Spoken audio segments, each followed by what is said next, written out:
Prima i complimenti, poi le lusinghe, infine l'offerta di denaro per un rapporto sessuale. Una situazione da incubo, quella che nei giorni scorsi un ragazzino tredicenne di Resana si è trovato ad affrontare davanti ad un bar del paese. Il giovane è stato avvicinato da un sessantenne pensionato che a quanto pare già da qualche tempo l'aveva puntato, seguendo negli spostamenti in parrocchia e nei luoghi che frequentava in paese. L'uomo, vicino ad un bar, ha avvicinato il minore tredicenne, invitandolo con lusinghe ad una gita lungo le rive del Sile con intenti puramente sessuali. L'uomo ha poi offerto al ragazzino denaro. 10-15 euro, questa è la cifra che il maniaco avrebbe offerto all'adolescente per accompagnarlo a Casa Corba di Vedelago, una gita durante la quale avrebbe voluto sfogare le sue voglie morbose, sperando di comperare così il silenzio del ragazzino.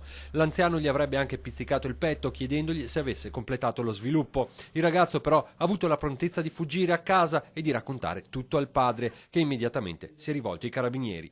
Le indagini, nel giro di poche ore, si sono chiuse attorno al sessantenne che inizialmente negava ogni responsabilità. Nei suoi confronti è scattata una denuncia per adescamento di minore a scopo sessuale. L'episodio ha dato l'input ad una serie di controlli straordinari. Predisporremo dei servizi ad hoc, cioè controlleremo parchi pubblici, giardini e piazzette, luoghi di ritrovo di giovani e giovanissimi per evitare episodi simili. Infine, un consiglio alle famiglie. Invitiamo i genitori di non abbassare la guardia, specialmente in questo periodo di vacanza in cui i ragazzini vivono più tempo fuori casa.